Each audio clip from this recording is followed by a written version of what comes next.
I am joined by Robert Griffin III, James White, Field Yates Meanakeims. All right, so first play we're going to look at, 2nd and 2, one of the Patriots' first offensive plays.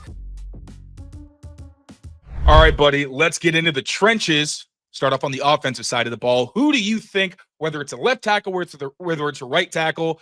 Patriots did choose Caden Wallace in the 3rd round last year, but he barely played as a rookie, so we have no idea how this new regime is going to feel about him. Who do you think could be a potential fit for the Patriots that you're going to be looking out for next week? There's really 2 guys you're looking for in this game specifically. If you're trying to find that starting left tackle late on day 1, early on day 2, and it's Josh Conerly and it's Aireontae Ersery. Yes, sir. And those are the guys that are in the mix. You might end up having to trade back into the 1st round for either. I think that would be worth it if you end up getting a starting left tackle, but that's the main event. That might be the main event of this whole game, is which one of those 2 is the guy. Which one of those 2 after Campbell, after Banks is that next tackle. So that's what that's going to be fascinating. That's going to be one of the big takeaways coming away from the week. I like Marcus Membou too. He's a right tackle, but like you said, I wouldn't rule out them maybe bringing in somebody comparable. You know, I don't think they're going to go up high and invest in a right tackle, but Wallace was a 3rd round pick. You bring in another 3rd, 4th round pick, and you hope between the 2 of them you have a starter. Maybe Membou is that guy. So I wouldn't rule that out either, but it's Ersery, it's Conerly. That's what you want to see. I'll tell you the guys I'm less interested in, and I've seen these names out there. Wyatt Milum from West Virginia. And then is he a tackle? Because I keep seeing that he's a guard. So you're jumping, you're getting ahead of me. Right, good sorry. job. And Gray Zabel from North Dakota State. Those 2 guys I've seen a lot. People trying to find like that day 2 tackle. Those are guards. Milum might be a center. Now, right. He's be a hell of a center, but he might be a center. So stop wedging those guys in your mock drafts at 38, thinking you got a tackle because you didn't. Also, I'm looking at the list. I missed this guy before when I was doing my prep, and I know you like this guy, Taylor. So tell me if I'm stealing your thunder. Cut me off here. Anthony Belton. I do like him, but he wasn't on my list, so go ahead. So I'm generally anti-switching tackles, like switching sides. I can stomach left to right more than right to left. Yeah. And I look at Anthony Belton and I see a Josh McDaniels right tackle. Like that guy is so what they want in that role, that if he slips a little bit, that is one of the rare instances where I look at it and I'm like, because the thing is, you can start the season with Caden Wallace. If you draft Belton knowing he's going to play right, and you get him developing on the right side, starting in OTAs, you can start the season with Caden Wallace if he's not ready. And if it works with Caden Wallace, great. Now you have a swing tackle backup, a guy that can play on both sides.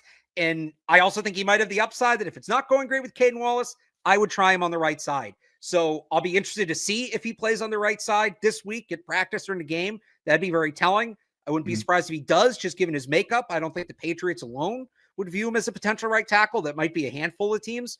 So I'm really interested to see what he did. I somehow missed him when I was going through the invites list, but that guy is high on my watch list too.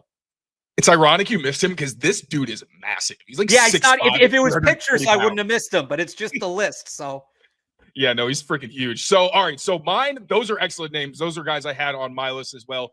Somebody I'm going to be looking for, Ozzy Trapilo out of Boston College. One, that is a pipeline that I'm sure is going to get established at some point.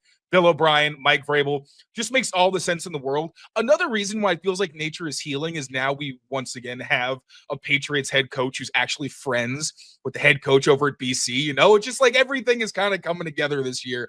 Not going to go too deep in the weeds on that, but Trapilo's interesting. One, not just because he's a local guy and because his dad actually protected Doug Flutie back in the day at BC, but I like the versatility. He's played everything except for center. He's got size. He's got length. He's 6'7", 314 pounds. That sounds like a Josh McDaniels left tackle. He's also got good feet, a good anchor. Now, the issue is he's not a great athlete. That's where the comparisons for a Josh McDaniels left tackle, those kind of end. Also, redirection's a bit of an issue for him. And then he can get beat by counters to the inside. That's an issue with, I feel like, every offensive tackle that's not going in like the first round early on. I believe he's more of like a day 3 kind of guy, but if they just want to dart throw at a guy who can just be a super sub, maybe you develop him well enough he can actually be a solid starter for you somewhere. Also really like the play style. He's a physical dude, so that's a pretty interesting kind of developmental option. Another is Jalen Travis out of Iowa State, 6'7", 340 pounds, got great size, pretty good hands, really good run blocker, and he's got good feet. Obviously, very developmental prospect. Another probably day 2 guy, might actually go higher than Ozzy Trapilo. But I like the size profile. I like the physicality. Once again, that's kind of where I'm at with these late round guys. It's like, give me versatility. That's why I like Membou as well. If they just want somebody who can start somewhere, if they don't get the Patrick McCarry, my whole thing is like left guard, right tackle. We don't know where they're going to have a need. Maybe get somebody who can do a little bit of everything. So that's kind of where I'm looking. I like guys who've got some attitude, want to play with violence, like they're going to be doing on the defensive side, and obviously can line up in a bunch of places and are very smart players. I'll give you one more while we're on the line too, before we move over. Center is potentially a need, depending on how they feel about Cole Strange. I would love to get that next guy, and I know Jake Andrews as well, but we don't know where he's at coming off that injury. Ben Brown's a nice player, but I think he's a backup, replacement level starter. Yeah. Trying to get somebody in to develop to take over for David Andrews as he's year to year. And David Andrews was an undersized center coming out of Georgia. How about another undersized center coming out of Georgia? Jared Wilson is going to be at this game. Doesn't have a ton of starting experience, only 1 year as a starter, 1 full year as a starter. So he's a little raw in that regard. But again, you're drafting him ideally with a year of runway before he's going to take over and he can learn from David Andrews. Really smart player. I love his motor. He's always looking for work. Good agility for that position. Like he's a center who you can kind of move around a little bit, can pull and help. I don't know that he's like, I'm not telling you he's going to be David Andrews and be the starter here for 15 years, but if you're looking for guys on day 3, especially later on day 3 to take a shot on and be like, hey, this guy, give me a year to develop and see what happens. I like the tools that Jared Wilson is working with. Any chance he ends up being a priority UDFA? No, he's gonna get drafted. I'd be pretty surprised if he get drafted. So what are the biggest differences between him and DA? Because I didn't remember what the hype was like for Andrews coming out of college. Andrews was UDFA, wasn't he? Yeah, he was undrafted. I mean, he was undersized. He was, he was experienced. I think he was a multi-year starter at Georgia. This is just kind of, there's a lot of experienced centers in this draft. There's a lot of guys who are, 3-4 year starters.